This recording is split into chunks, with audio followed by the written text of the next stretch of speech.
Vamos, então, oficialmente, né, iniciar o assunto da disciplina. A gente viu métodos, que era uma demanda para que a gente iniciasse o processo de entendimento da criação de classes, pois vai ser bastante necessário a criação de métodos, né?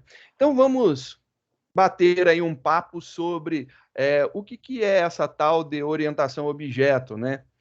E aí, quando surgiu, como que surgiu, por que que a gente usa, né? Então, vamos conversar um pouco sobre, e a gente vai tentar fazer um exemplo já inicial. E aqui, eu preparei uma apostila de introdução, a gente vai parar ela antes de dar andamento.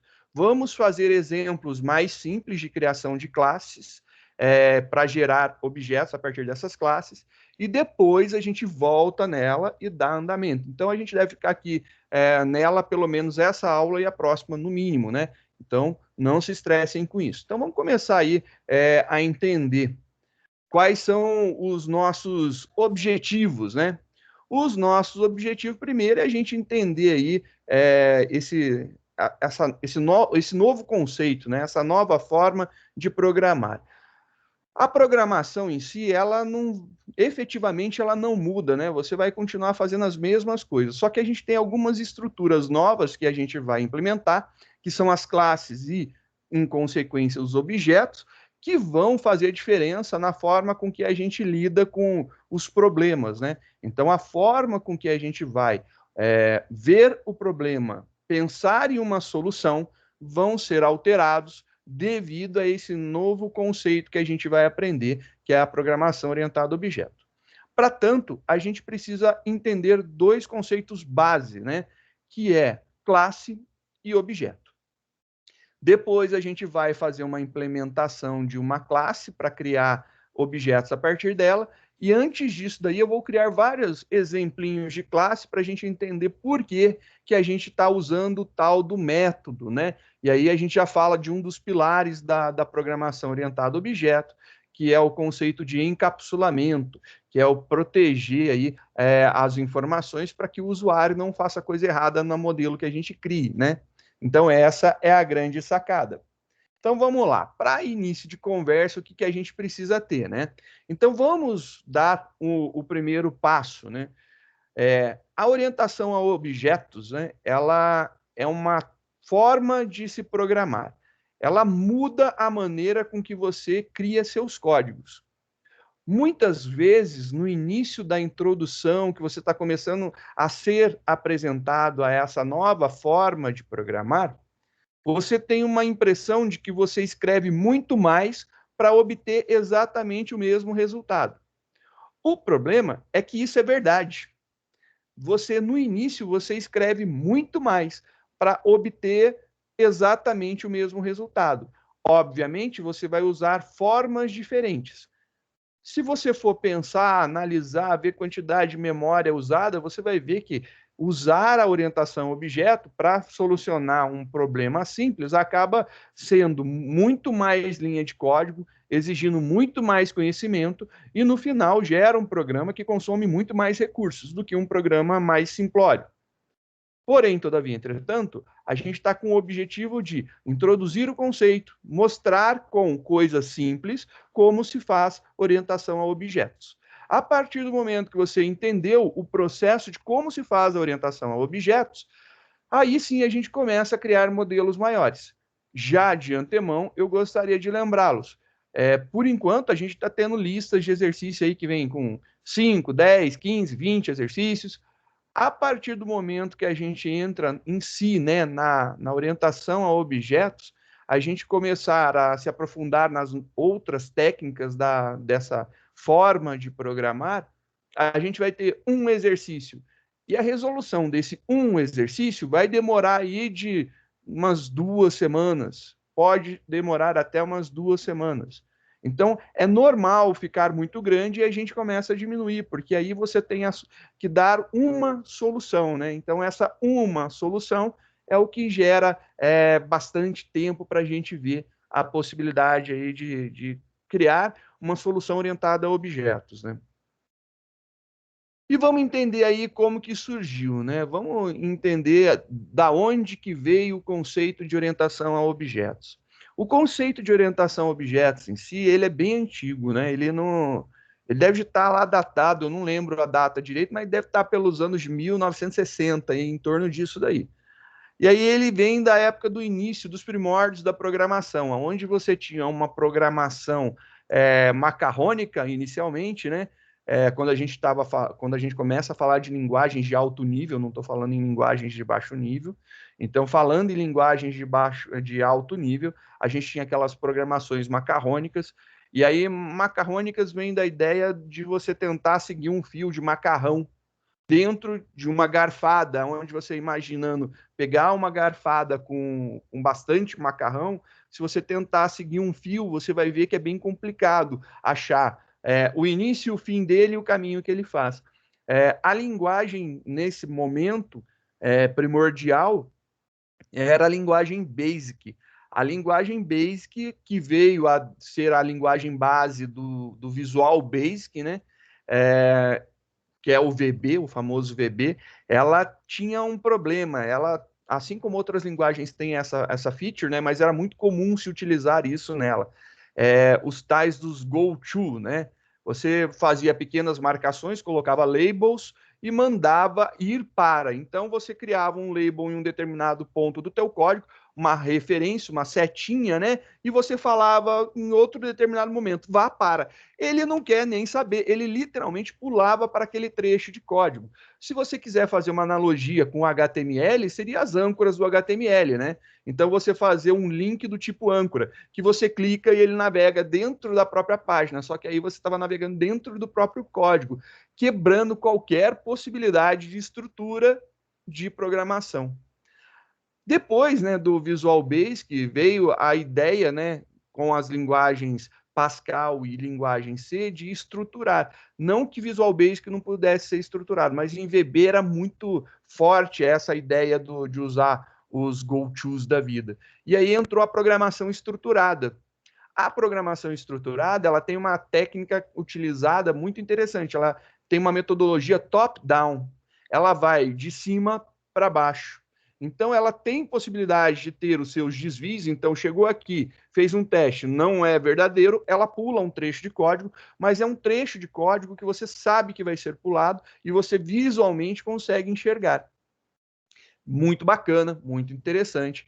E aí, nessa época de programação estruturada, as linguagens que bombavam, o Basic estava fraquinho, mas você tinha a linguagem Pascal, a linguagem C, e a linguagem Clipper também foi uma linguagem muito utilizada para desenvolvimento de softwares comerciais, em modo texto ainda, né? Carinha DOS. Assim como a gente faz aí no nosso modo console, né? Seria exatamente isso, mas muita gente desenvolveu interfaces gráficas em modo texto, utilizando essa linguagem aí chamada Clipper. Ela era uma linguagem escrita em linguagem C, né? Então ela tinha vários módulos que você poderia implementar, escrevendo ela em próprio Clipper ou em C. Então você podia fazer novos módulos aí e adicionar novas features para ela, novas características, novas funcionalidades, né? Bem bacana essas possibilidades. E aí o que acontece nesse interim, nesse meio tempo daí? Acontece o seguinte, começa a ter programas cada vez maiores. E conforme os programas vão crescendo, nota-se que o uso, né, de métodos no Java, né, ou funções e procedimentos nas demais linguagens, aumentou-se muito. E aí você começa a ter uma demanda de modularizar o teu código.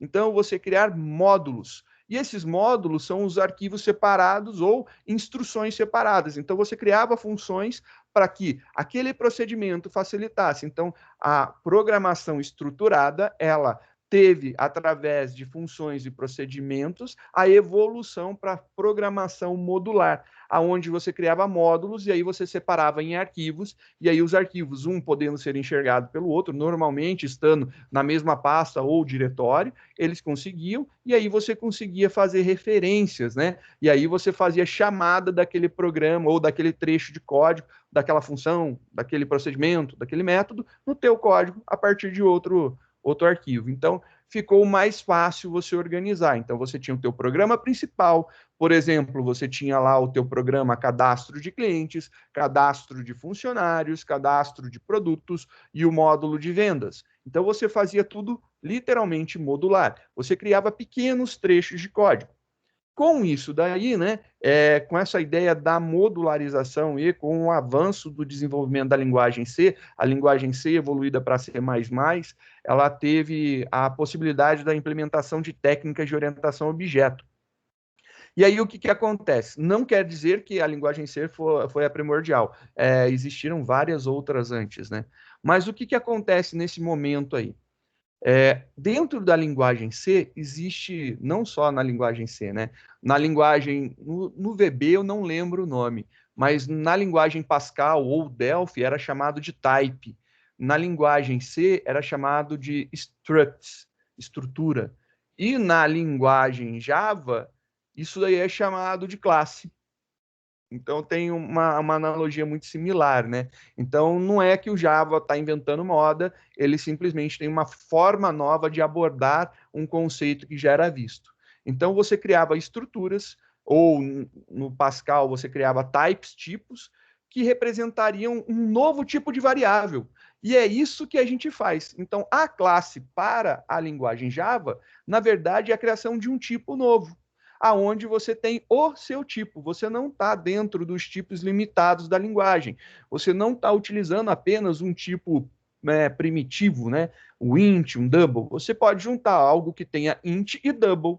E aí, se você precisar guardar um valor que tenha int e um valor que tenha double, você guardar duas informações para saber que seja uma, por exemplo, idade e altura e peso. Então você tem int double double. Você queria que isso daí fosse chamado de pessoa, para, por exemplo, você fazer aí uma análise do IMC das pessoas, do índice de massa corpórea, saber se a pessoa está muito magra, muito obesa, está no peso correto. Poderia ser isso daí. Você queria que tivesse um tipo específico que entrasse um inteiro, um double e um double, para ser a idade, o peso e a altura, que você pudesse manipular isso aí de alguma forma. Agora você tem a possibilidade. É justamente isso daí que vem para facilitar a vida. E aí criou-se o paradigma, né, chamado de paradigma, ou a forma, a maneira, a técnica de se programar orientada a objetos, ou orientada à criação dos seus próprios tipos de variáveis para facilitar a tua vida. Já que você não tem tipos suficientes para agregar todas as informações que você quer, você cria o seu próprio tipo. Você cria a sua própria classe. E é isso daí que é uma classe para o Java. É uma criação de um tipo específico para representar alguma coisa que você queira. E aí você pode criar variáveis a partir do seu tipo. Quando você cria, por exemplo, uma variável, faz lá uma declaração, por exemplo, int j, você está dizendo que a variável j é do tipo inteiro. Quando você cria, por exemplo, um Cristóvão do tipo pessoa, da classe pessoa, você criou uma variável especial que faz menção a um modelo que foi criado pelo próprio programador, que fazia a designação, por exemplo, de uma pessoa. Então, esse Cristóvão que foi criado, ele é um objeto criado a partir do modelo que você desenvolveu. Então, você tem aí que o Cristóvão é a nossa variável, é o nosso objeto. Por que ele é chamado de objeto? Porque a técnica que a gente usa para criar é diferente. Ele não é um tipo pré-existente. Então, ele é um tipo referência, né? Se ele é um tipo referência, que tem algumas técnicas que se referenciam, que a gente vai discutir mais para frente, você vai notar que acontece aí uma diferenciação na forma da criação das coisas. Ele tem possibilidades não somente de ter, por exemplo, mais de um valor, mas eu posso colocar dentro dele alguns comportamentos diferentes. Por exemplo, o Cristóvão pode fazer caminhada, corrigir prova, ler um livro. Então eu crio comportamentos. Esses comportamentos são os métodos, são as ações que ele pode fazer ou que ele pode sofrer. A partir desse momento, eu estou criando uma estrutura mais complexa ainda. Ele não simplesmente guarda valores dentro dele diferentes, ou conjunto de valores. Ele guarda agora, além dos conjuntos de valores, possíveis ações que modificam os seus valores lá dentro. E aí começou-se a ter uma ideia maluca do que você podia fazer com os objetos. Literalmente, você conseguia modelar o mundo a partir disso daí. Então, vamos entender um pouco, né, sobre a ideia do paradigma da orientação a objetos, né? Comumente, a gente ouve falar assim: classe é a receita e o objeto é o bolo em si. Essa definição, para mim, é a perfeita. Aqui tem um melhor encaixe em tudo que a gente pode imaginar. Classe é uma definição. Então, é um conjunto de comandos e regras que você escreve em código Java que vão definir uma variável que você vai criar, um objeto que você vai criar. Então, a receita são os passos que a gente deve seguir para criar bolos. As classes são os passos que devemos seguir para criarmos objetos. E aí, qual que é a vantagem? Se você seguir sempre a mesma receita, você vai conseguir replicar aquele bolo várias e várias vezes. Então, você pode fazer vários bolos. Então, você pode fazer o seu primeiro bolo e você mesmo comer. Você pode fazer um bolo e levar lá para sua mãe, fazer um bolo e levar lá para o seu tio, fazer um bolo e levar para a vovó, fazer um bolo e levar lá para os amigos comerem o seu bolo. Você cria vários bolos e cada bolo é um. Então, todo mundo sai a partir da mesma receita. A mesma coisa a gente fará com objetos. Os objetos, eles são criados a partir da classe. E a gente pode criar vários objetos a partir da mesma classe. Então, com essa ideia de criar objetos, eu posso criar um objeto, por exemplo, a gente falou de pessoa, um objeto que represente o Cristóvão, um objeto que represente o Lucas Brito, um objeto que represente o Felipe, um objeto que represente o Pedro, um objeto que represente a Darla. E aí você vai conseguir ter objetos que são criados da mesma forma, mas cada um é representado para alguém, né? É utilizado para representar alguém. Uma definição bem legal de paradigma, quando a gente começa a falar do paradigma da programação orientada a objeto, paradigma orientado a objeto, né? É isso daqui. Paradigma é o conjunto de regras que estabelecem fronteiras e descrevem como resolver os problemas dentro destas fronteiras. Os paradigmas influenciam nossa percepção, ajudam-nos a organizar e coordenar a maneira com que a gente olha para o mundo. Então, essa daí é uma definição literal do que é paradigma. E aí, se você falar assim, bem, eu posso trazer isso aí para programação, né? Então, como que a gente pode entender o paradigma? Você pode entender o paradigma como sendo uma técnica, né? Um estilo, uma forma de programar, uma maneira de você escrever seus códigos. Existem os paradigmas estruturados, paradigmas modulares, orientados a objeto, paradigma funcional. Então, existem várias formas, e cada vez mais a gente tem aí a possibilidade de aumentar, né, esses paradigmas. Quando surgir uma nova forma, não sei, acredito eu aí, quando surgir os computadores quânticos, talvez a gente tenha aí um paradigma quântico de programação que vai mudar a forma com que a gente tem que programar e desenvolver os nossos códigos para rodar nessas infraestruturas. Então, pode surgir novas formas, novas técnicas, e essas técnicas são chamadas de paradigmas. E que bom que surgem novas, porque se surgem novas, quer dizer que as antigas tinham alguns problemas que podem ser solucionados com a nova forma de desenvolver. Não quer dizer que você vai escrever menos código, não quer dizer que ficará mais fácil, mas quer dizer que alguns problemas que não podiam ser resolvidos ou eram extremamente complexos podem se tornar mais simples com um novo paradigma que venha a surgir. Então, quando chega um limite de saturação aonde a linguagem e a técnica não consegue mais dar conta de resolver os problemas existentes, surgem novos paradigmas, novos pesquisadores aí vão fazer novas técnicas e aí vão criar novas soluções. É essa a grande ideia do tal do paradigma orientado a objeto. Então, para a gente, é entendido dessa forma, como sendo uma forma nova de programar. Vamos lá, né? Aqui tem um pouquinho de história, e aí a parte de história é bem legal, né?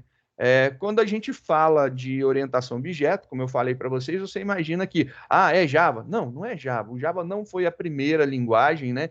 Muito pelo contrário. Você tem lá, eu acho que o Simula 67, datado de 67, então, nesse cara daí, ele já empregava os conceitos de orientação a objetos. Depois você teve lá, desenvolvido lá pela Xerox, né? A linguagem Smalltalk. Então, a linguagem Smalltalk em si, ela foi uma das primeiras linguagens realmente orientadas a objeto. E aí, a partir dela, surgiram várias e várias outras, né? Aí, depois, a TIT, ela lançou a linguagem C++, que é uma evolução, literalmente um aprimoramento da linguagem C, né? Incluindo novas funcionalidades. O mais aí indica que ela foi uma evolução, né? Ela teve aí um deslumbre a mais, né? E aí depois foram criadas outras linguagens também que comportavam o conceito de orientação a objeto, tais como eu já tinha comentado aí, do Java, do Object Pascal, que depois foi nomeado como Delphi, né? Então, linguagem Pascal orientada a objeto, Visual Basic, que é a linguagem Basic orientada a objeto, Python e várias outras linguagens que a gente tem hoje, né? Então, todas essas novas linguagens, em sua grande maioria, elas vêm todas prontas para serem orientadas a objeto, né?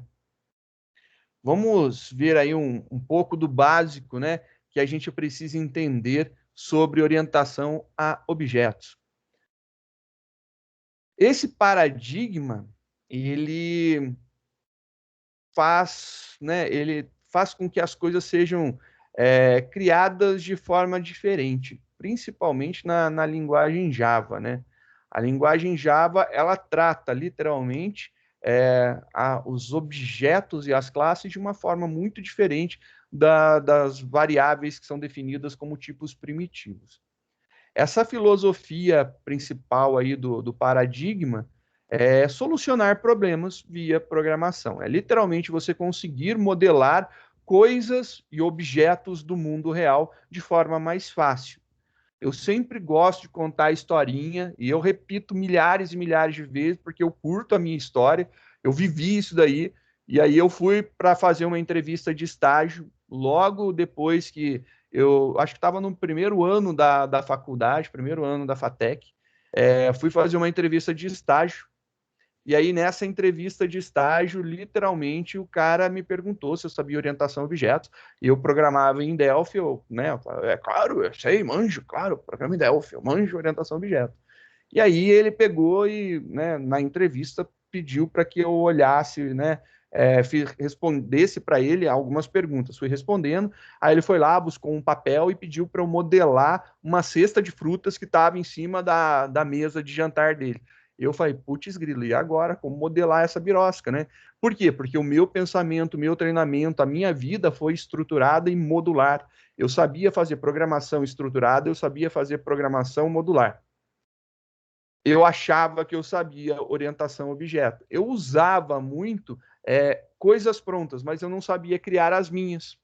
E aí, como que eu ia solucionar isso? Eu pensei na criação de arrays para fazer a solução, matrizes, e aí eu fiz a minha solução lá.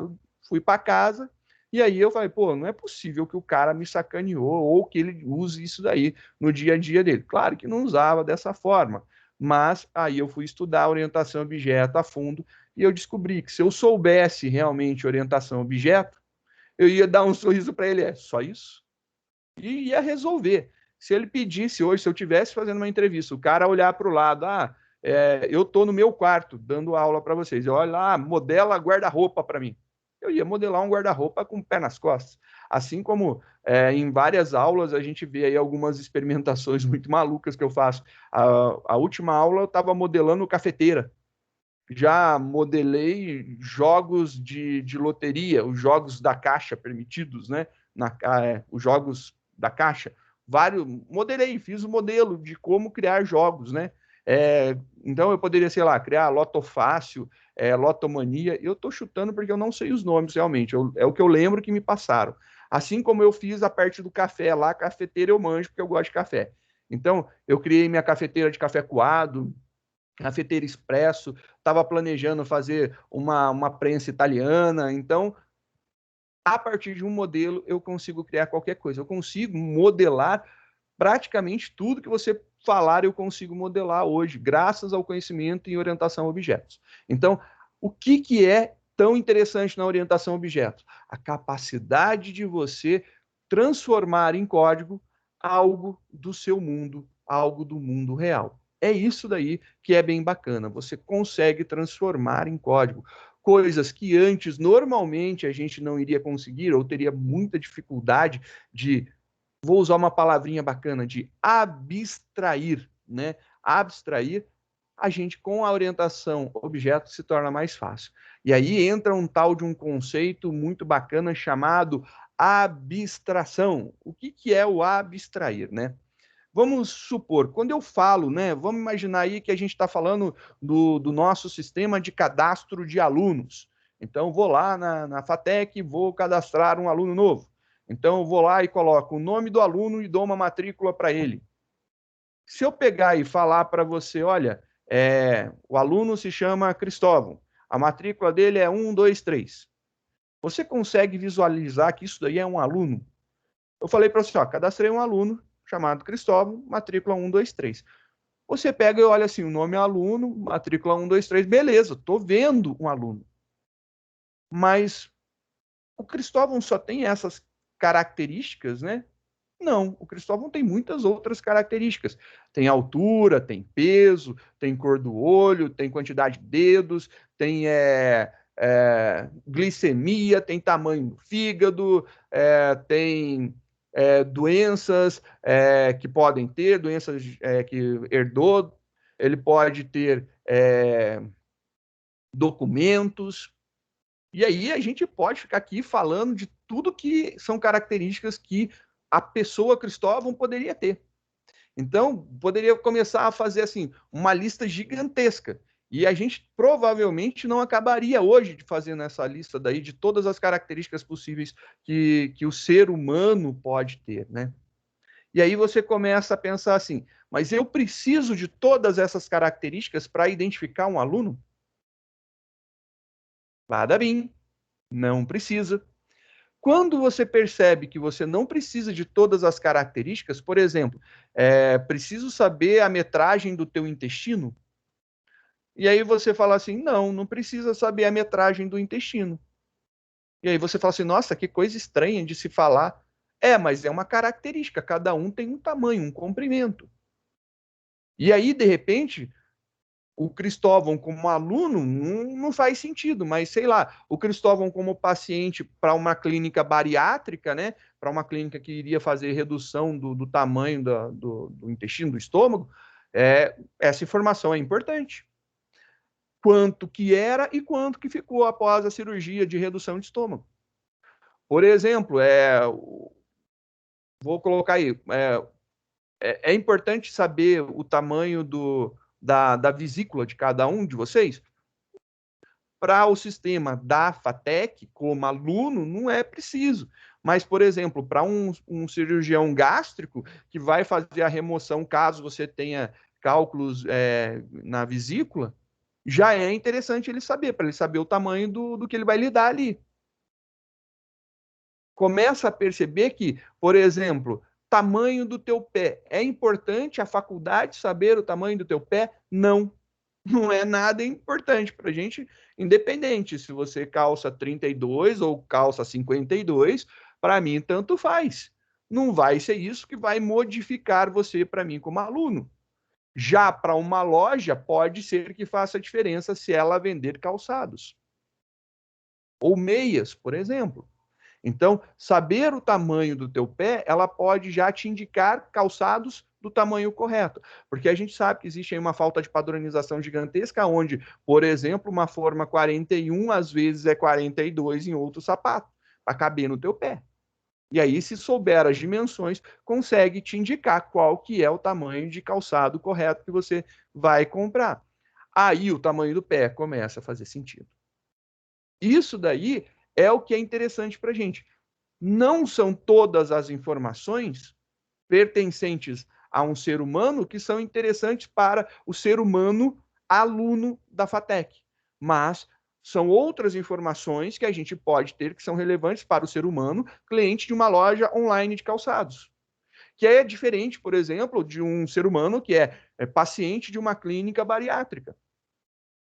Você tem características que são diferentes em cada uma das suas demandas. Então, quando eu olho para uma pessoa, eu falo, olha, estou olhando para uma pessoa, eu vejo somente parte das informações e eu consigo enxergar um aluno, né, a partir daqueles dados, que seria a matrícula e o nome.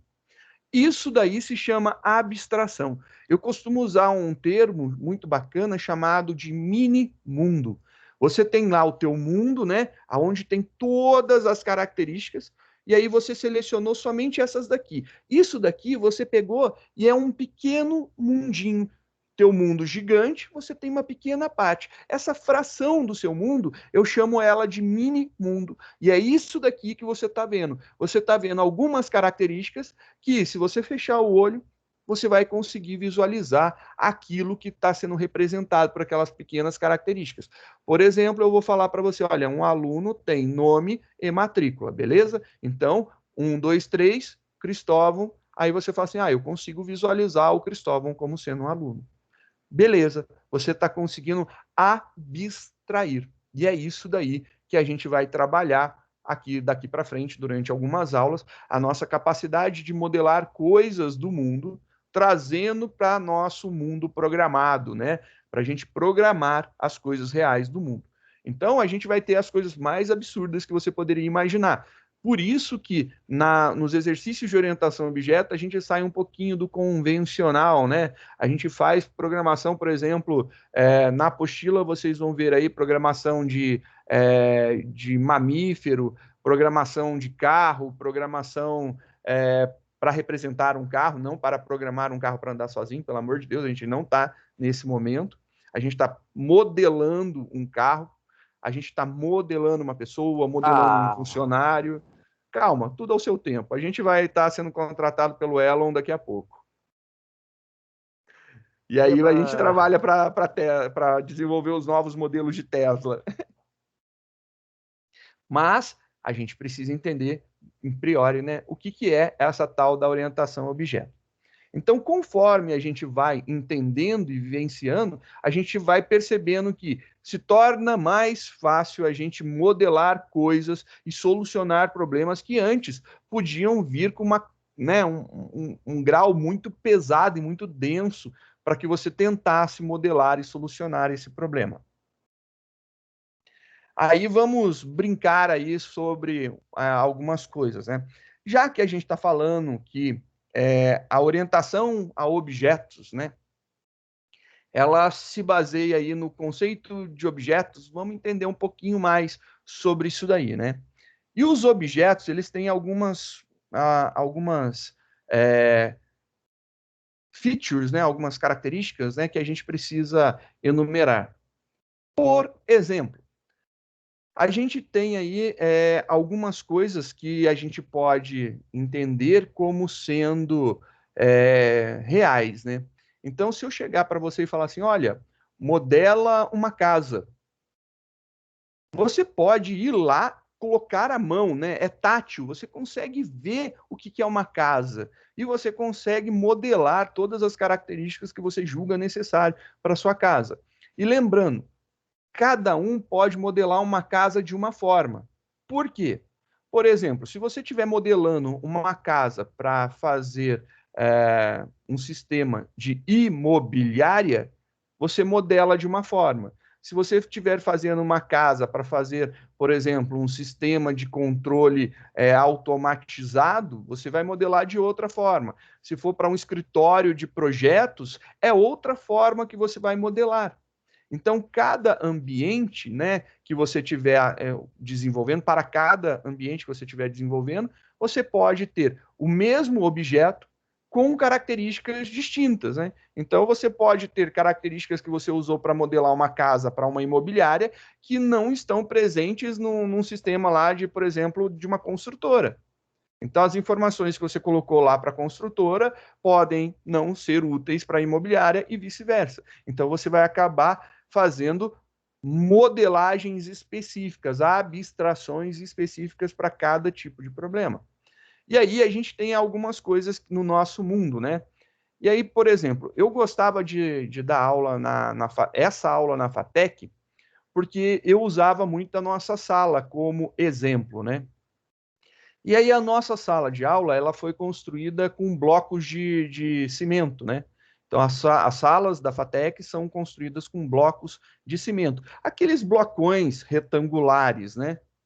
E aí eu pegava e olhava para vocês e falava assim, vamos ver aqui alguns objetos. Se você tivesse que modelar uma cadeira, que nem essa que ninguém nunca coloca no lugar que fica aqui atrás de mim. Se você tivesse que modelar uma cadeira, você consegue Ajeita pegar e ir ali. lá, que incomoda todo mundo essa cadeira daí. Ajeita Todo mundo ali. fala dela. Não, eu vou deixar os estagiários irem lá arrumar dessa vez, porque foram eles que tiraram do lugar. Não fui eu. Eu vou deixar para eles. Mas até agora ninguém quis ir lá arrumar. Aí o que, que acontece? Se eu pegar e falar para você, vai lá e modela uma cadeira, você pode ir até a cadeira, e aí você pega a cadeira, você pode tocar nela, ver, analisar isso daí como sendo um objeto real para desenvolver e fazer. Aí eu olhava para a parede, tá vendo esse bloco de cimento aqui, que tem uma forma retangular? Mostra para mim aonde que tem um retângulo na natureza. Aí todo mundo vinha e apontava para a parede, colocava a mão aqui, ó, aqui tem um retângulo. Eu falo, não, aí não tem um retângulo, aí tem um bloco de concreto. Ué, mas você mesmo disse que ele tinha forma retangular. Tá, mostra para mim o que, que é um retângulo na natureza. Aí todo mundo saía fazendo analogias. Ah, a tua mesa é retangular. Eu falo, exato, você acabou de falar que minha mesa é retangular, mas ela não é um retângulo, ela é uma mesa. Aí todo mundo começava a pensar, e é isso que eu quero que vocês entendam. Retângulo não é um objeto real, ele é um conceito, então ele é abstrato. E esse objeto aí que a gente está tentando modelar, um retângulo, por exemplo, abstrato, você não consegue tocar num retângulo porque ele não existe. Mas tem coisas de forma retangular que você consegue parar e fazer analogias e lembrar como que é um retângulo. Mas mesmo não sendo um objeto concreto, é totalmente possível de ser modelado. A gente poderia aí modelar o nosso retângulo com as informações que a matemática nos passa, por exemplo. Um retângulo, ele tem base e tem altura. Então, eu posso cadastrar um valor para base, um valor para altura, e aí eu consigo ter um retângulo. Sabendo disso daí, eu consigo, por exemplo, calcular perímetro, calcular área. Se a gente colocar aí o retângulo, a gente poderia pensar em volume, né? Então, a gente pode pensar em volume se a gente colocar mais uma profundidade para ele, ele vira um cubo, um aquário, alguma coisa desse tipo. E aí, nesse momento, é bem interessante, porque a gente tem objetos no nosso mundo que eles são reais, que eles são táteis, que a gente consegue tocar, e a partir disso a gente consegue ver as características. E existem objetos que não são reais, né? Eles são abstrações, são conceitos, né? E esses conceitos, essas abstrações, a gente também consegue modelar. E aí, todo o objeto que a gente modela, ele pode possuir características. Por exemplo, quando a gente estava falando lá de uma pessoa, né? No caso aí, a gente estava falando do Cristóvão, o Cristóvão pode ter um nome, o Cristóvão pode ter uma altura, pode ter um peso, pode ter uma quantidade de dedos, né? A gente lembra aí que teve um presidenciável que falhava um, né? Então, você pode ter essas características aí enumeradas. Então, essas características são chamadas de atributos. E também a gente pode ter os comportamentos, né? Então, por exemplo, se você for imaginar aí um objeto do tipo caneta, você pode ter os comportamentos de uma caneta. Uma caneta pode ter, por exemplo, o comportamento de riscar, traçar, tracejar. Pode ter um comportamento de assinar. Então, ela tem a característica de ter uma altura, uma cor de tinta, um tipo de material que é aonde a gente segura, né, se é transparente ou colorido, e ela tem também os comportamentos, que são as ações que ela pode executar. Então, essa grande sacada que a gente tem aí de objetos terem atributos e comportamentos, né, ou características, né, características ou atributos, tanto faz, é que faz, né, com que a gente tenha tanto poder na hora de desenhar. E aí o desenhar vem do termo em inglês design, que também pode ser traduzido como projetar, né, as nossas soluções. A gente desenhar ou projetar aí as nossas soluções computacionais. Vamos ver aqui o nosso objeto do tipo caneta, né? Vamos ver aí o que pode acontecer. Então, olha lá algumas coisas que a gente pode ter de uma caneta. Uma caneta, ela tem uma altura. Então, se você for lá pegar uma caneta, né? Então, eu deixei uma caneta separadinha aqui. Ela pode ter uma altura. Então, você pode medir a altura dessa caneta. Essa caneta, ela pode ter uma espessura. Então, ela tem aqui a espessura dela. Ela também tem uma cor. Apesar dela ter o tubinho verde, essa caneta é azul. Então, ela pode ter uma cor da tinta e uma cor de fora. Você poderia colocar duas características para representar cada uma uma cor dela, a cor da estrutura dela e a cor da tinta dela. Essa caneta, formato, tem algumas que são, essa aqui ela é sextavada, tem algumas que são todas arredondadas, tem outras que elas são anatômicas, né? Em formato de 8, ou algumas elas têm alguns formatos elípticos, né? Bauloados, né? Então, são várias as possibilidades aí. E aí, olha só que bacana, você pode pegar e falar para cada uma dessas características que a gente enumerou, você pode fazer o seguinte, falar, olha, essa caneta, ela tem 10 centímetros de altura, ela tem 2 de espessura, e a cor da tinta dela é rosa. Então, é uma caneta com a cor da tinta rosa. E aí, quais são os comportamentos que uma caneta pode ter? Por exemplo, essa caneta de cor rosa pode ser utilizada para desenhar. Outra caneta de outro modelo, de outra cor, pode ser utilizada apenas para assinar documentos. Tipo aquelas canetas tinteiro, né, toda em forma de pena, caneta de pena, só para assinar documentos importantes.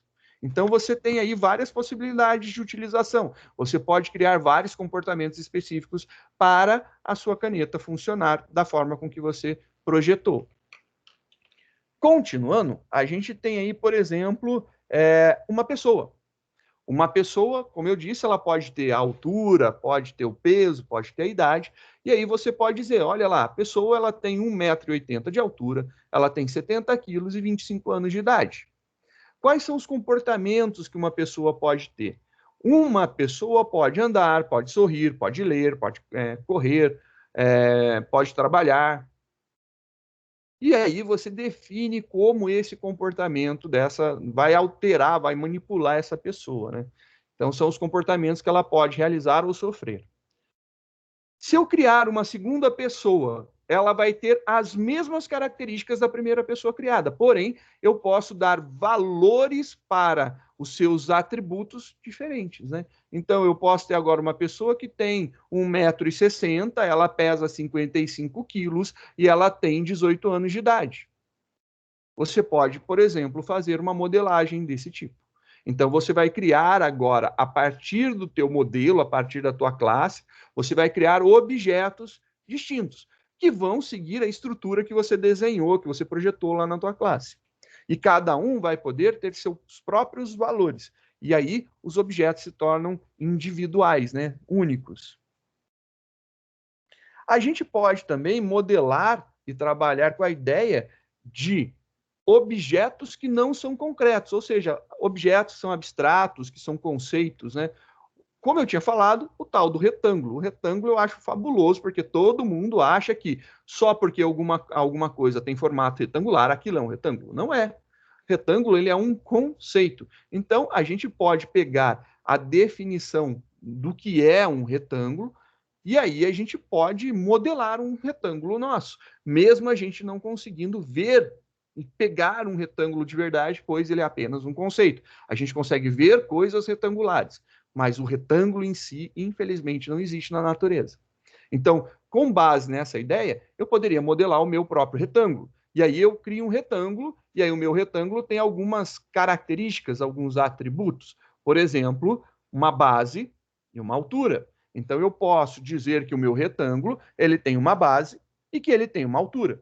E eu posso dizer também que essa base é tamanho 10 e essa altura é tamanho 5.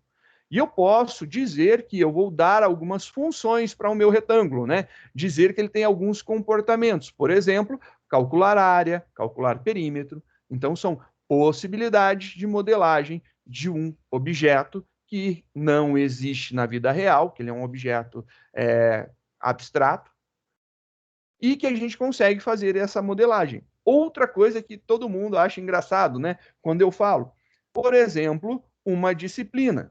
Uma disciplina, alguém já pegou uma disciplina? Ah, eu peguei a disciplina de PO. Me diga como.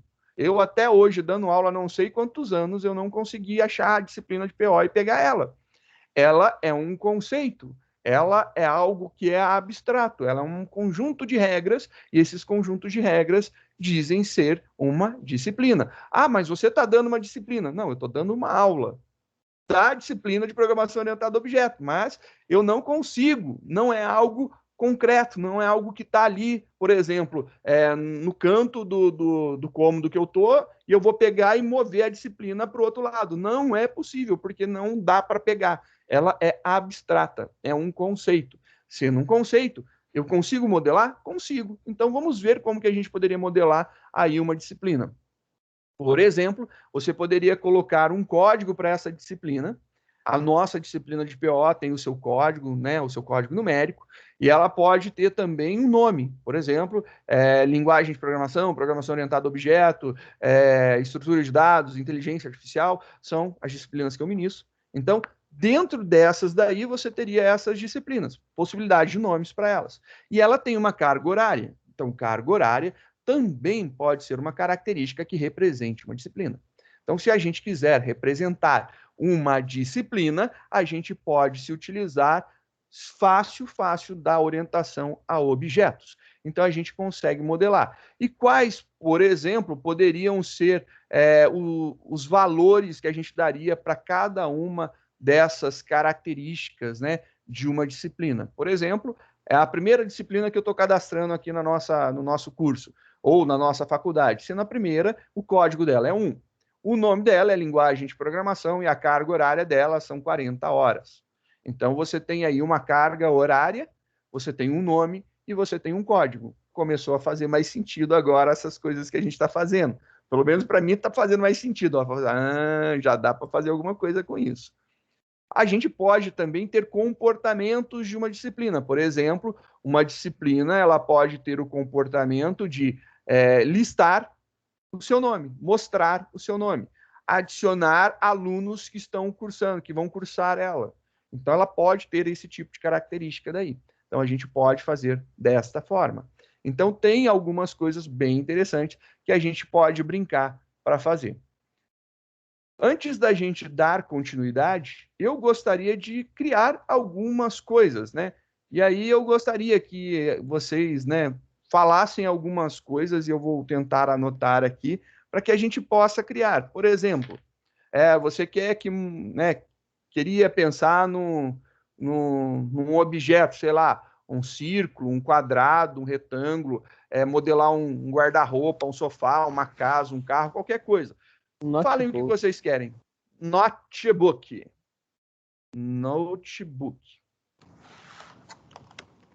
Beleza. Mais alguma outra coisa que vocês gostariam? Pode mandar no chat, pode falar. Vamos ver aí as coisas. Bem sugestivo, uma forma, porque daí dava para... Mas não sei se a gente... uma forma, porque daí, mas eu não sei se hoje vamos trabalhar ainda com herança, porque daí depois poderia criar esse quadrado. Vai demorar um pouco, herança mais para frente. Rapaziada, sugerir aí, então, tá de boa. Pensa outra coisa aí. Ah, eu gosto do básico. Se o batom pro básico, eu acho que eu vou no cachorro. Um exemplo simples do cachorrinho. Cachorro, celular.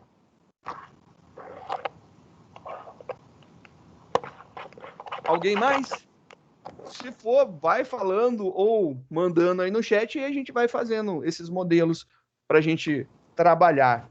Vou começar então aqui a modelar o que vocês falaram, para a gente ver como é que fica aí nos nossos codigão da vida, né? Então vamos começar lá para uma classe. Eu vou começar aqui pela ordem que eu anotei, né? Eu anotei notebook, cachorro e celular. Então vou desenvolver primeiro um notebook.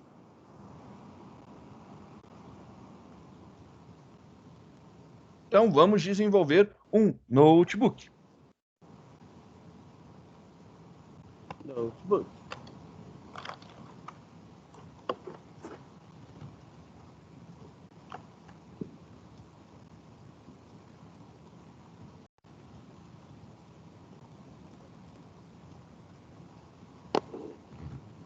Pronto, criei a nossa classe que representa um notebook.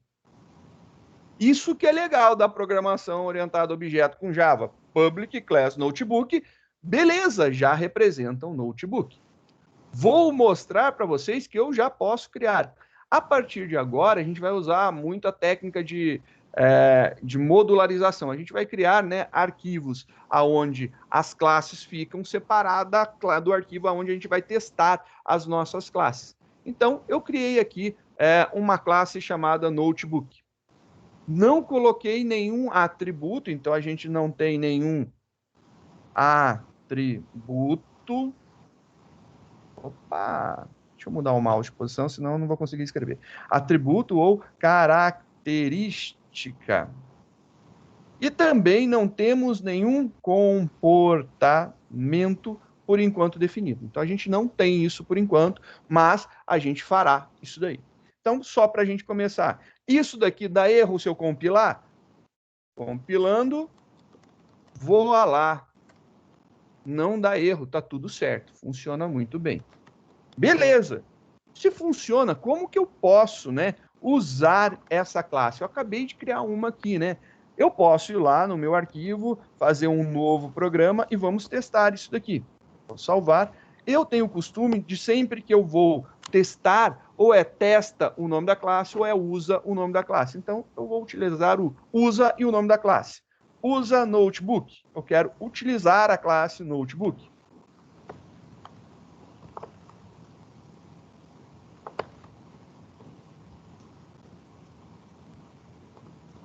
Então, vou colocar lá, usa notebook. Agora, olha só que legal. Se eu quisesse, né, começar a criar, por exemplo, declarando uma variável inteira, int quantidade, eu posso fazer assim, sem problema nenhum.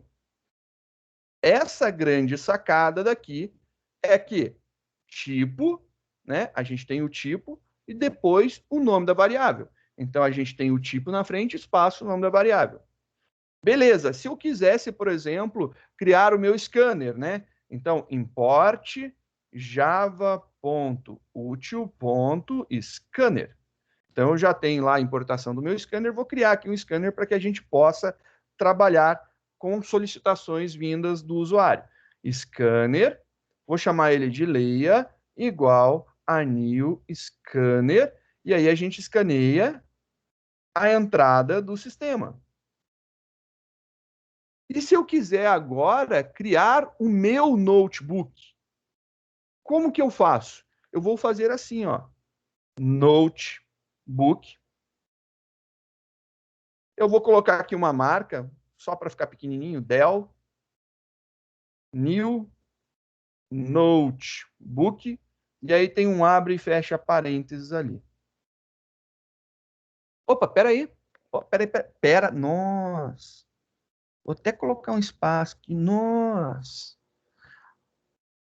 A gente já criava objetos Sim, a gente já criava objetos. E quais objetos que a gente criava? Nesse caso aqui, a gente criava um objeto chamado Leia do tipo scanner.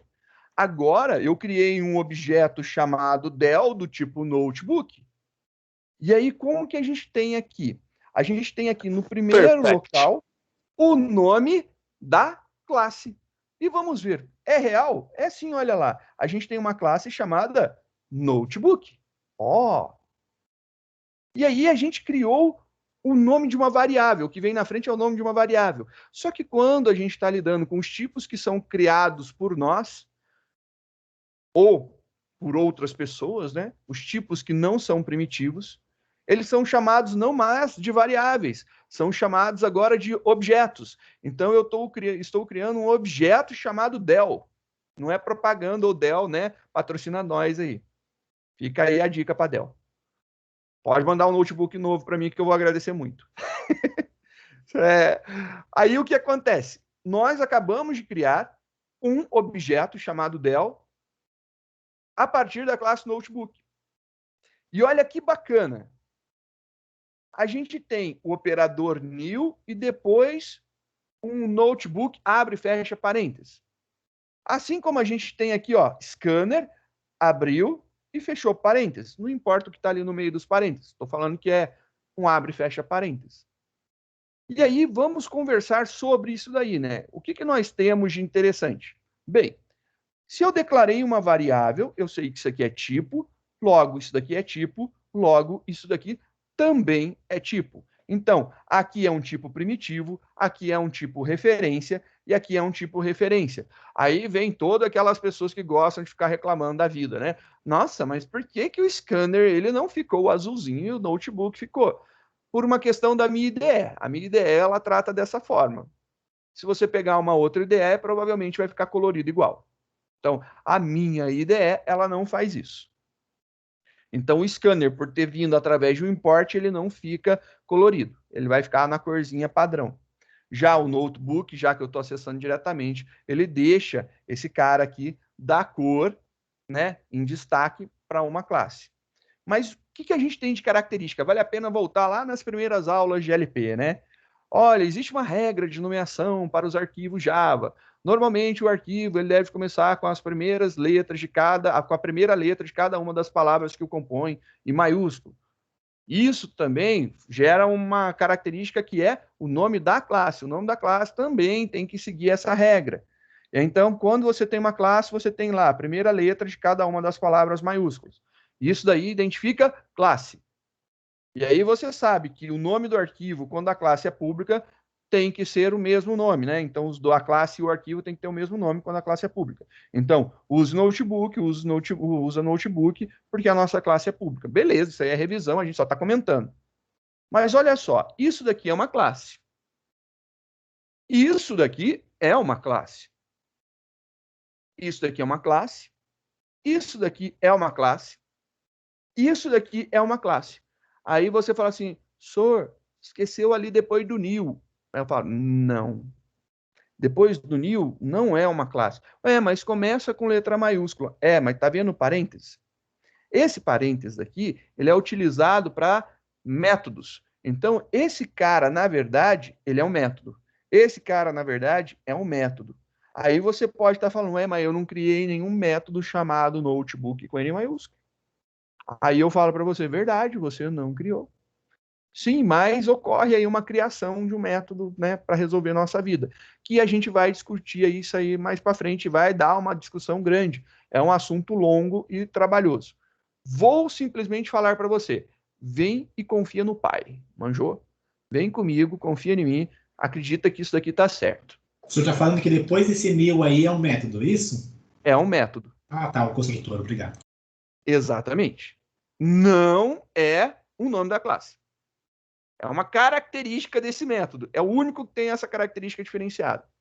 Vamos começar a nossa brincadeira. Vou pegar, compilar o nosso programa. Olha lá, compilou, vou mandar rodar, beleza. Ele rodou. O que teve de saída? Nada. Mas por quê? Porque a gente não mandou fazer nada. Então ele está certinho, ele funcionou da forma que tinha que funcionar. Agora, quem falou notebook, por gentileza, fala uma característica de um notebook, né? Ou um atributo que você colocaria para delimitar o seu notebook? A largura, altura, Largura, processador. você vai colocar aí largura em centímetros. Vou colocar processador, né? Eu vou trabalhar com string aqui, ó. Processador, memória, String. HD. Vou colocar aqui string processador, beleza? Compilei o meu programa para atualizar. Então, a minha classe agora, ela tem uma característica que é o processador. Estou colocando em formato string para que a gente informe o texto que represente um processador para a gente. Olha só que legal que a gente pode fazer agora. Eu posso chegar lá para o meu notebook Dell e falar assim, Dell.processador. E processador é do tipo string. E aí eu posso atribuir. E esse ponto daqui, ele faz a ligação, o caminho. Em outras linguagens, você vai ter alguma coisa assim, uma flechinha. Na linguagem Java é um ponto. Então, você tem lá alguma coisa, ponto, o que tem dentro dela. Dentro de um notebook da Dell, né? Dentro de um notebook da Dell, que a gente acabou de criar, ele tem um tal de um processador. E ele é do tipo string, esse cara. Então, sendo do tipo string, eu posso colocar aqui, sei lá, um Core i5. Estou colocando aí um Core i5. É um processador. E olha que bacana, vou compilar o meu programa, compilei meu programa, vou rodar o meu programa e olha lá que legal, ainda continua sem mostrar nada. Perfeito, Nada. eu não mandei mostrar nada, então ele não está mostrando nada, ele está fazendo exatamente o que a gente está mandando, não tem nada de estranho nisso. Mas, por exemplo, se eu quisesse mostrar essa informação, eu poderia. Então, eu vou fazer aqui um system.out.println, e aí eu vou mandar imprimir o meu Dell.processador. Então, eu estou mandando a impressão acontecer aqui. Então, legal. O que acontece nesse exato momento? Eu consigo ver essa informação. Compilei o meu programa, mandei rodar e você vai ver lá um Core i5. Legal, você está vendo agora que existe a possibilidade de criar um Core i5. Maravilha. E se eu quisesse criar agora um outro notebook? Então vamos criar um outro notebook. Notebook. Agora eu vou chamar um da. Eu estou pegando Positivo. esse. Não, porque os nomes são pequenos. HP. Só para ser pequeno o nome. Faz sentido. Economizar a digitação, né? É para evitar a fadiga. Já assistiu Chaves? Lembra do Jaiminho? Já, Então, evitar a fadiga. é para Eu vou evitar a evitar fadiga. a fadiga. E agora vamos colocar aqui que o nosso HP ele vai ter um Xeon, sei lá, Extreme. Estou colocando aí alguma coisa. Um Xeon Extreme. E aí eu quero imprimir a informação desse cara. Então, vou fazer lá meu system.out.println e eu vou mandar imprimir a informação do meu hp.processador. E aí a gente vai ver, compilou, rodou, a gente vai ver lá o Core 5 e o Xeon Extreme. Legal, eu consigo colocar agora para cada um dos meus objetos, eu consigo colocar um valor de processador diferente. Só para você ver que quando eu alterei o valor do processador do notebook da HP, ele não mudou o valor do notebook do processador da Dell. Eu vou copiar esse cara e vou colocar aqui embaixo, só para você ver. Então, ele deve aparecer Core i5, Xeon Extreme, e depois, novamente, Core 5, que ele está mandando imprimir mais uma vez essa informação. Só para a gente ver esse detalhe. Vamos confirmar isso aqui. Compilou, executou, e olha lá que belezinha. Nós temos agora um sanduíche de Xeon Extreme. Um sanduíche de Xeon Extreme. Mas a gente tem, nesse exato momento, a informação de que o processador que a gente definiu para o nosso objeto del, ele não foi mexido só porque eu coloquei um valor diferente para um processador da HP. Isso aí a gente criou camadas de abstração. Cada uma das nossas, cada um desses, né, objetos, eles são únicos. Então, os atributos são dele, não são compartilhados entre os coleguinhas. Isso daí é bacana. Diga, dona Darla. Sir, isso serve para você não ter que ficar criando diversos strings para não alterar? Isso serve para você sempre criar a mesma estrutura.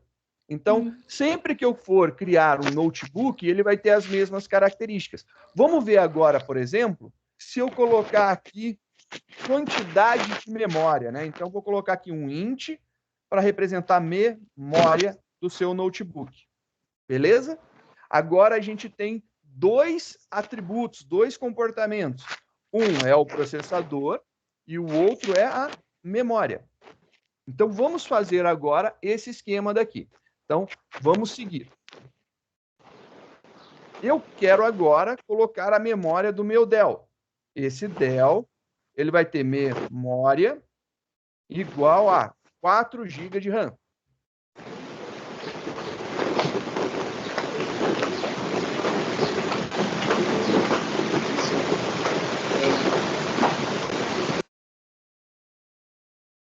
A gente vai ter agora, por exemplo, um hp.memória.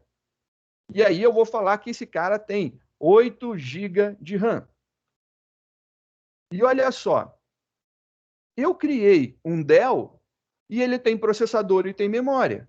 Eu criei um HP e ele tem processador e memória. Tanto é que se eu compilo, o meu programa não dá erro. Ele funciona. Se eu mandar imprimir agora a informação da memória, e aqui só para a gente destacar, né, para ficar claro o que está acontecendo, eu vou colocar aqui del processador.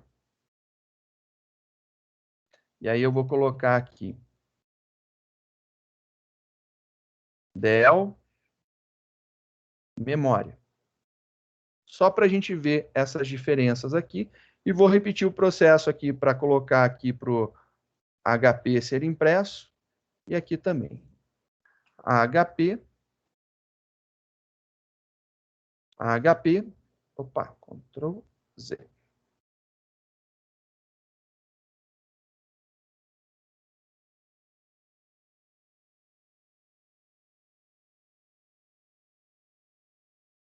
E aí, vamos ver agora a nossa saída. Compilei meu programa, rodei o programa e olha lá, ele mostrou as características de cada um. O que está acontecendo de bacana nesse exato momento aqui, né? Está acontecendo assim, deixa eu deixar ele rodando aqui para vocês verem. O que está rolando de interessante? Todo o objeto que eu criar a partir de um notebook, ele vai ter as mesmas características e os mesmos comportamentos. Que lindo isso daí! Ele vai compartilhar, né, as mesmas estruturas. Então, ele vai ter a mesma estrutura. Você não vai precisar recriar. Então, quando você criar, sei lá, agora um notebook Positivo, um notebook CCE, um notebook Samsung, não importa qual equipamento, notebook você criar, todos eles vão poder ter a informação do processador e a informação da memória. Então, isso daí já é uma estrutura que vai vir para todos os notebooks. Não importa para qual objeto eu criar. Eu criando um objeto, 10 objetos, 1000 objetos, independente. Todos os objetos criados a partir da classe notebook vão ter a informação de processador e memória. E a informação do processador e memória é do objeto, é dele. Imagina assim, você, Darla, tem uma irmã gêmea, idêntica, mas a sua mãe pegou a mesma matriz e criou você e a sua irmã. Porém, você tem um nome e a sua irmã tem outro nome. Você é uma pessoa, ela é outra pessoa. Não é porque vocês duas são pessoas que, se eu modificar, por exemplo, o seu nome, eu modifico o nome da sua irmã. Não é que, se por um acaso eu empurrar você e você cair, a sua irmã também vai cair e machucar o joelho. Entendeu? São coisas separadas. O que acontece com você é com você, o que acontece com ela é com ela. O que acontece com o objeto primeiro que a gente criou, del, acontece com ele. O que acontece com o segundo objeto criado, HP, acontece só com ele. Então, se eu modificar alguma característica, algum atributo de um objeto, eu estou mudando nele. E aí cada um tem as suas características individualizadas. Então, se a gente continuar estudando a nossa apostila, a gente vai ver alguns exemplos, né? Então, aqui chega um exemplo bem bacana. Guardei ainda o cachorro e o celular, eu não esqueci. Obrigado, viu? A gente tem aqui uma representação de coisas do mundo real. Por exemplo, a gente tem clientes que têm contas em agências bancárias. Isso são coisas do mundo real. Então, você tem lá as pessoas que estão representando aqui os clientes. Aqui você tem lá o dinheiro para representar a conta. E você tem um prédio para representar uma agência. Então, se eu pegar e mostrar uma agência com o nome escrito Caixa, Banco do Brasil, Santander, patrocina nós os três, viu? Então, ó, colocar lá. Já imaginou que legal? Você consegue ver que aquilo ali é uma agência bancária. Se eu mostrar pessoas entrando em uma agência, você vai entender que aqueles lá são os clientes do banco.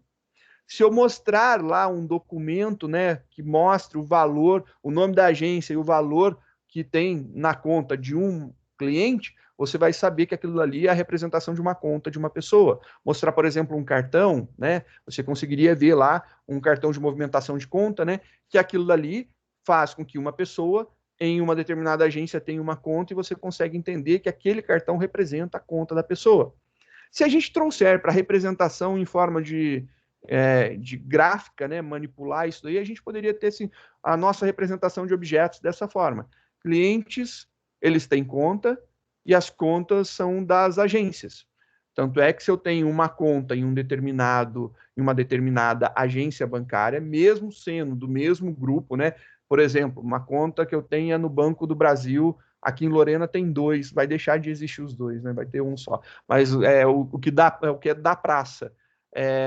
E eu for lá no outro banco, né, que fica perto da praça, são duas agências distintas. São coisas distintas. A minha conta, por exemplo, pode ser do Banco da Praça e não do que fica próximo à praça. Ou vice-versa, eu posso ter uma conta que fica lá no Banco do Brasil próximo da praça, mas não é o mesmo que fica na praça. Não fica pertencente. Então, eles são individualizados por localidade. Todas são contas do mesmo banco, porém, são de agências diferenciadas. As contas de uma agência não são vistas ou manipuladas por outra agência. Então, a gente pode ter, por exemplo, uma representação que a gente consegue ver, por exemplo, um layout onde a gente tem o cliente, a gente tem a conta e a gente tem a agência. E aí, vamos brincar, né? Vamos brincar um pouco. Vamos tentar, né, aprender um pouquinho mais sobre como que a gente pode representar isso daqui. Vamos entender, então, esse processo. E aí, vamos começar aqui a imaginar um sistema bancário, né? Onde eu tenho agência, conta e cliente, exatamente que nem esses dados que estão aqui. E aí, no mundo real, você tem lá objetos cliente, objetos conta, objetos agência. Viu que eu falei objetos? Então, são vários objetos do tipo conta, vários objetos do tipo cliente, vários objetos do tipo agência. E aí você pode pensar, né, de várias formas em visualizá-los, imaginá-los, né, mas você possivelmente, né, vai ter lá um cliente, normalmente ele tem uma conta em um banco. Ele não vai ter uma conta no banco A, uma conta no banco B, não é tão comum. Não é tão comum. A grande maioria das pessoas fica somente com um banco trabalhando. Então, vamos imaginar a seguinte situação, aonde eu tenho lá bonitinho, lindo, maravilhoso, um cliente que representa uma pessoa que tem uma conta em uma determinada agência. Então, você pode imaginar dessa forma daí. Então, normalmente, você vai ter um cliente com uma conta em uma determinada agência. Dificilmente o cliente terá contas em outras agências ou outras contas na mesma agência, né? Ou em outros bancos, né? E aí, o que a gente tem? Né? Todos os clientes eles vão possuir as mesmas características, os mesmos atributos. Assim como a gente fez notebooks, e a gente criou 2 notebooks, um da Dell, um da HP, e eles tinham as características processador e memória, o notebook da Dell tinha processador diferente do notebook da HP, e também tinha quantidade de memória diferente. Então, os valores que são atribuídos aos seus atribuídos às suas características, né? Atribuídos aos seus atributos ia ficar estranho. Atribuídos às suas características são pertencentes ao objeto. Então, o valor que você disse, por exemplo, lá, 8 GB de memória RAM para um computador da HP, é pertencente a aquele 8 lá que a gente colocou, é pertencente ao objeto HP. O 4 que foi colocado para o computador da Dell, ele é pertencente ao computador da Dell. Então, cada um tem um atributo chamado memória, mas podemos dar valores distintos para cada ocorrência de um objeto, para cada instância de um objeto. Olha que bonitinha a palavrinha nova também surgindo. Hoje a gente tem várias palavrinhas novas, né? Então, a gente pode ver que eles terão, por exemplo, os mesmos comportamentos, mas vamos imaginar aqui, por exemplo, né? Vamos falar sobre a definição de abstração, que eu acho bem legal. A abstração, segundo o dicionário Aurélio, ele fala o seguinte: abstração é o ato de separar mentalmente um ou mais elementos de uma totalidade complexa, coisa, representação, fato, os quais só mentalmente podem substituir ou subexistir fora de sua totalidade. Bom, vamos pensar. Eu criei um notebook com processador e com memória. Alguma máquina funciona, algum notebook funciona somente com processador e memória? Não. Não. E nem sem eles. E nem sem eles. Mas se eu tiver um processador e tiver uma memória, isso não é um notebook. Bem, para mim, é uma representação de um notebook. Então, quando eu falo que somente o processador e somente a memória não fazem um notebook funcionar, isso daí na vida real é totalmente correto. Porém, eu estou criando uma representação de um notebook. Então, essa representação de um notebook, ela vai ter somente 2 características, o processador e a memória, que, por exemplo, pode ser o que me interessa armazenar, a informação que eu gostaria de obter somente de processador e memória. Eu não quero saber qual que é a placa-mãe, qual que é o tamanho do vídeo, não quero saber placa de vídeo, não quero saber tamanho de HD, não quero saber outras características dele, somente essas 2. Então, só nessa capacidade da gente olhar e imaginar que um notebook existe sim somente com o nosso processador e memória, e ele representa um notebook real, independente se a gente não declarou os outros componentes físicos para um notebook existir, isso daí é a abstração, é a capacidade de olhar para a parte e enxergar o todo.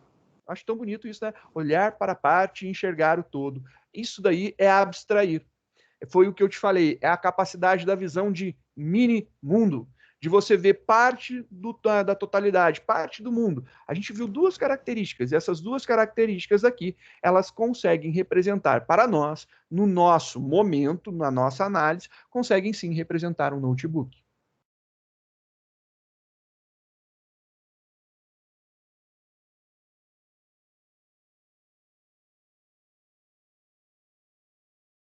A gente tem alguns momentos, né, de representação que são bem legais. Então, por exemplo, eu poderia criar clientes. E olha só, estou criando 2 clientes da minha agência bancária, que tem contas em alguma agência bancária. Eu criei um cliente chamado J, ele é do tipo cliente, e eu criei também um outro cliente chamado A, e ele é do tipo cliente. Ou seja, o J, ele é um objeto e o cliente é uma classe. Ou ainda, você pode falar que J é uma instância de cliente. O A é uma instância de cliente. Então, você pode, sim, colocar essas representações. Isso daí é totalmente possível. Então, falar que o J é uma instância de cliente, que o A também é uma instância de cliente, está totalmente correto. Nós temos agora algumas características que devem de ser comuns. Quais são as características? Quais são os atributos comuns? O nome e o endereço. Todo cliente terá nome e endereço. Por quê? Porque definimos na classe cliente que ela teria as 2 características, os 2 atributos, o nome e o endereço. Porém, eu posso dar valores diferentes para cada instância dessa classe, ou seja, para cada objeto criado a partir dessa classe. Então, o objeto J vai ter lá, por exemplo, no atributo nome, o valor João. Já o objeto A vai ter no atributo nome Ana. Cada um tem os mesmos atributos. Eles têm a mesma estrutura. Porém, eu guardo valores diferenciados para cada um de seus atributos. A mesma coisa eu posso fazer, por exemplo, para a conta e para a agência. Então, dentro da conta e dentro da agência, eu posso também fazer o mesmo processo. Então, poderia criar lá C1 é uma instância de conta, é um objeto criado a partir de conta. C2 também é um objeto criado a partir de conta, é uma instância de conta. E aí a gente tem como atributos de conta o número, o saldo e a transação. O A com tio falhou ali, foi Ctrl+C, Ctrl+V, e como está a imagem, desculpa, ficou. Não tem acento, por favor. Aí você tem lá os valores. Por exemplo, na conta 1, eu tenho lá o número da conta, é o 9916, e ela tem um saldo de 1.000. E a última transação realizada foi um débito.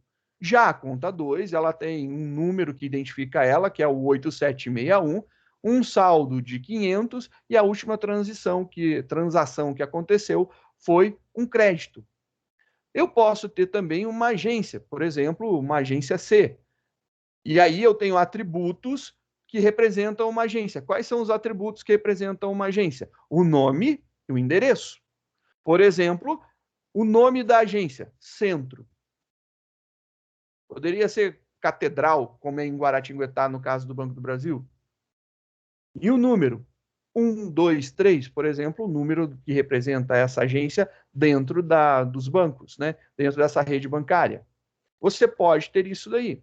E desta forma, você tem aí alguma similaridade, um início, um esboço de como que fica, na verdade, os nossos diagramas de classe. O nosso diagrama, aqui esse desenho, ele não está desenhado dessa forma aleatoriamente. Ele foi desenhado dessa forma para já começar a dar menção a um diagrama que a gente vai utilizar, que é o diagrama de classes. E ele tem 3 divisões, nós desenhamos apenas 2. Mas aí a gente já consegue começar a fazer analogia ao que vai ser desenvolvido mais para frente. Na próxima aula, a gente vai conversar um pouco mais sobre objetos. Se vocês quiserem desenhar, vocês podem desenhar, ou seja, projetar, codificar, por exemplo, uma classe que represente um cliente, tendo os atributos nome e endereço, uma classe que represente uma conta, tendo número, saldo e transação como seus comportamentos, suas características, seus atributos, e a mesma coisa para a agência, né? Só que a agência tendo como atributos o nome e o número. e criar um arquivo para jogar valores e imprimir isso daí, só para a gente fazer a primeira experimentação. Faremos isso, mas seria legal se você tentasse e tendo dúvida, é só mandar mensagem, estamos aí à disposição, temos agora a ajuda do nosso monitor, o Lucas Brito, que está lá nos horários descritos no chat, precisando, só falar com ele, qualquer coisa também. Darla, você pode adicionar o Lucas no nosso grupo também, por favor? Eu acho que é você uma das mantenedoras, administradoras, e o Felipe? É você e o Felipe, né? Acho que são os dois. Se puderem... Mateus, mas eu já vou você e o Matheus? Agradeço, achava que era... É verdade, é o Matheus. Desculpa. Se você puder, fica legal, que aí qualquer coisa, o Lucas também está à disposição lá no grupo do WhatsApp, e já era, tá adicionado, quem mandou, dançou. Tá aí junto com a gente. É isso daí, pessoal. Agradeço a atenção de vocês, espero que vocês comecem a se interessar pelo assunto, e vamos continuar estudando e vendo até onde a gente consegue modelar o nosso mundo real no nosso codigão em Java aqui, o que a gente consegue fazer, né? Bora programar.